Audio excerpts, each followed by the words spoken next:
Hello दोस्तों, स्वागत है आपका हमारे यूट्यूब चैनल BSD मैथ में।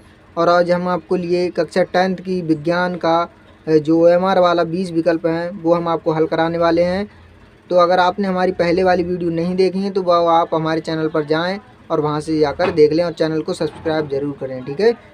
तो हमारा पहला जो विकल्प है उसमें कह रहा है एक उत्तल दर्पण की फोकस दूरी क्या होगी जिसकी वक्रता त्रिज्या 32 है, ठीक है। तो इस ये वाला जो ऑप्शन है बहुत ही इंपॉर्टेंट है, फोकस दूरी और वक्रता त्रिज्या में संबंध वाला, ठीक है। तो यहाँ पर हमको क्या दे रखा है, वक्रता त्रिज्या r बराबर दे रखा है। आर बराबर कितना है हमारा, r बराबर 32 सेंटीमीटर दिया हुआ, 32 सेंटीमीटर। हमसे क्या पूछ रहा है, फोकस दूरी। f बराबर क्या सूत्र होता है, f बराबर होता है r/2।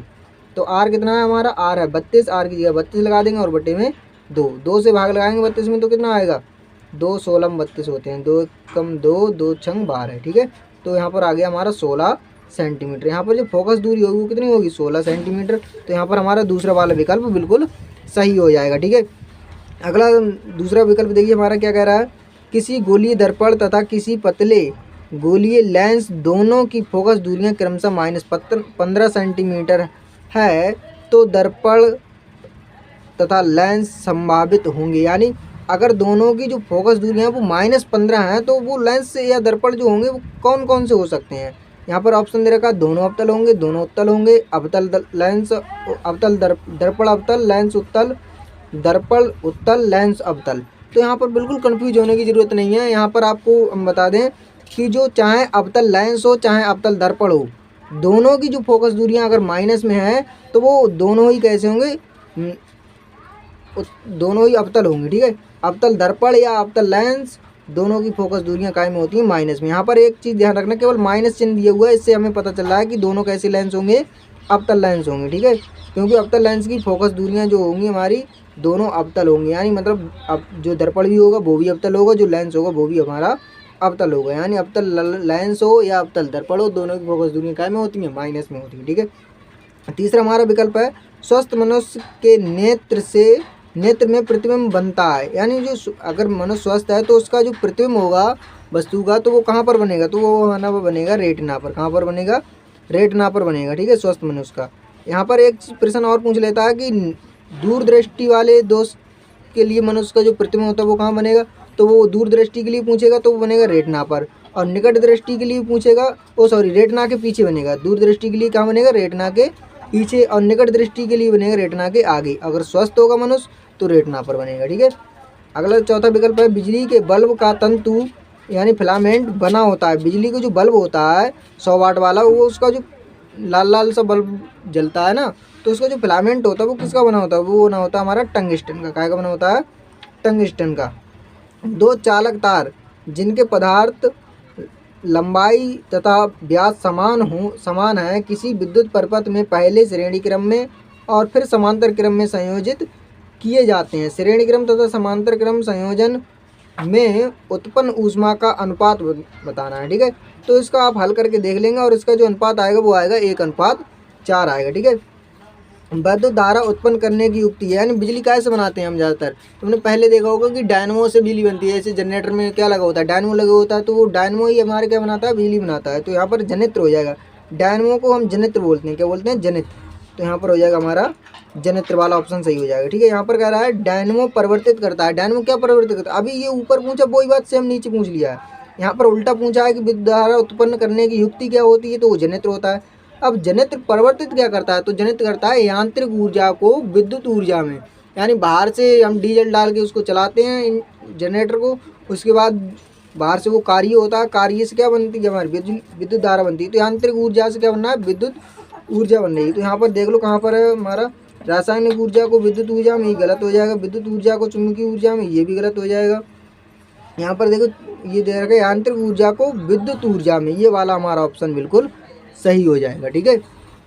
अगले हमारा देख रखा है 8वां प्रश्न है समीकरण B2C plus XH2O arrow by BeHOH का होल टॉइज प्लस CH4, ठीक है, में x और y का मान बताना है, ठीक है। तो इसके लिए हम x और y का मान ज्ञात करने के लिए सबसे पहले यहाँ देखेंगे कि BE इधर कितने हैं, 2 हैं, और इधर BE आपको कितने दिख रहे हैं, 1 दिख रहा है अभी, है ना। तो यहाँ पर हमें पहले BE को बराबर करना है। तो यहाँ पर हम लिखेंगे BE Be2C plus H2O arrow, यहाँ पर 2 लगा लेंगे, y की जगह कितने लग जाएंगे 2, और यहाँ हो जाएगा BeOH का होल ट्वाइस। ठीक है, अब यहाँ पर देखो 2 Be, इधर भी 2 Be हैं, C इधर 1 है, इधर ये वाला रहेगा CH4, यहाँ पर भी C 1 है। अब H इधर 4 ये हैं, 2 ये हैं, 4 ये हैं, 2 ये और 2 ये, कितनी होगी 4, 4 H, ये 8 H करना है हमको। तो यहाँ पर 8 H करने के लिए कितने से मल्टीप्लाई करनी पड़ेगी 2 से। तो x की जगह पर हमने कितना लगाया 4 और y की जगह पर कितना लगाया 2। अब ये सब संतुलित होगी तो हमारा हो जाएगा ऑप्शन नंबर x और y को पूछ रहा है तो 4 और 2 वाला ऑप्शन सही हो जाएगा। यहाँ पर कह रहा है निम्नलिखित में से कौन सा कथन उदासीन घोल के लिए असत्य है। तो असत्य वाला बताना है हमको, गलत कौन सा होगा। ठीक है, उदासीन घोल मतलब कि उसमें जो है उदासीन घोल का जो pH मान होता है वो कितना होता है 7 होता है, और उसकी जो OH आयन की सांद्रता होती है वो भी 10⁻⁻7 होती है, और H आयन की जो सांद्रता होती है वो भी 10⁻⁻7 होती है, लेकिन pH मान 0 नहीं होता। ये वाला हमारा ऑप्शन बिल्कुल सही हो जाएगा। ठीक है, इसमें कह रहा है अगले विकल्प में H2SO4 के जलीय विलयन का pH मान है, या इसको ऐसे भी पूछ सकता है यदि विलयन नीले लिटमस को लाल कर देता है इसका pH मान होगा। यानी ये क्या है, H2SO4 भी अम्ल है, अम्ल का pH मान पूछ रहा है। इसमें मेन चीज़ क्या पूछ रहा है, अम्ल का pH मान कितना होता है। अम्ल जो होते हैं नीले लिटमस पेपर को क्या कर देते हैं, लाल कर देते हैं। तो अम्ल का जो pH मान होता है वो कितना होता है 7 से कम होता है, और क्षार का कितना होता है वो होता है 7 से अधिक होता है, और उदासीन का कितना होता है केवल 7 होता है। ठीक है, तो आप यहाँ पर एक नहीं 3 विकल्प तैयार कर रहे हैं कि नीले अगर अम्ल है तो 7 से कम होगा, और क्षार है तो 7 से अधिक होगा उसका pH मान, और उदासीन है तो केवल 7 होगा। अगला देखिए 11वां विकल्प है हमारा, खाद्य पदार्थों को सुरक्षित रखने के लिए डिब्बों में जिंक के स्थान पर टिन का लेपन होता है, क्योंकि जो टिन होता है वो मतलब कम अपक्रियशील होता है, या हाँ यही कह सकते हैं कि कम अपक्रियशील होता है। जब बाहर की वायु से वो अपक्रिया नहीं करेगा तो उसके में टिन के डिब्बे में जो भी पदार्थ रखा जाएगा वो जल्दी ही खराब नहीं होगा, सुरक्षित रखा रहेगा। ठीक है, तो यहाँ पर हमारा विकल्प हो जाएगा टिन अपेक्षाकृत कम क्रियाशील होता है। ठीक है, दूसरा विकल्प सही हो जाएगा। 12वां हमारा प्रश्न है, कौन सा कार्बनिक यौगिक असंतृप्त यौगिक है। तो असंतृप्त यौगिक हमको देखना है, तो यहाँ पर हमारा जो हो जाएगा असंतृप्त यौगिक में एथिलीन हो जाएगा। क्या हो जाएगा, एथिलीन। जल को जीवाणु रहित बनाने के लिए उपयोग किया जाता है। ये तो सभी बच्चों को पता होना चाहिए कि जल को जीवाणु रहित बनाने के लिए किसका प्रयोग किया जाता है, तो वो किया जाता है हमारा व्यंजक चूर्ण को। ठीक है, व्यंजक चूर्ण को क्या करा जाता है, जल को जीवाणु रहित बनाने में प्रयोग किया जाता है। ठीक है, अब हम खंड गा में आ जाते हैं। इसमें लिखा हुआ है जैव विकास का सिद्धांत प्रतिपादित करने वाले वैज्ञानिक का नाम। तो जैव विकास का जो सिद्धांत है वो किसने प्रतिपादित किया, वो किया था चार्ल्स डार्विन ने, डार्विन। ठीक है, तो यहाँ पर आपको चार्ल्स याद रहे या ना रहे, डार्विन याद रह जाएगा तो आप लगा देना डार्विन। ठीक है, डार्विन ने ही ये हमारा जो जैव विकास का सिद्धांत है वो प्रतिपादित किया था। ठीक है, अगला हमारा विकल्प है, निम्न में से कौन विषमपोषी नहीं है। यहाँ पर विषमपोषी नहीं है की बात कही है। ठीक है, विषमपोषी फफूंदी, ईस्ट और मनी प्लांट ये सब क्या है, विषमपोषी हैं।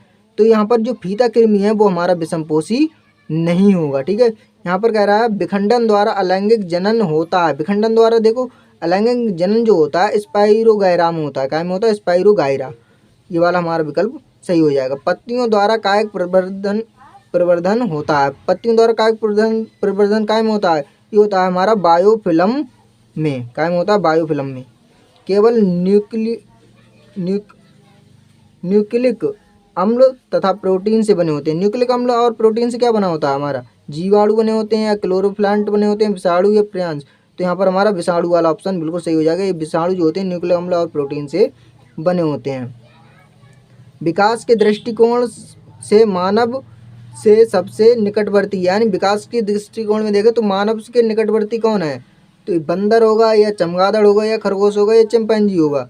तो यहाँ पर जो मानव के बाद कौन आता है, चिंपैंजी आता है। ठीक है, चिंपैंजी, उसके नीचे आएगा हमारा बंदर। तो ठीक है, निम्न में से कौन सा आहार श्रृंखला का महत्व निर्माण करते हैं। आहार श्रृंखला पहले घास आई, फिर गाय आएगी, फिर गाय या बकरी कुछ भी हो, सही है, और उसके बाद मानव आएगा। तो यहाँ पर दूसरा विकल्प हमारा सही हो जाएगा, घास, बकरी तथा मानव ही ये जो है हमारे आहार श्रृंखला का निर्माण करते हैं।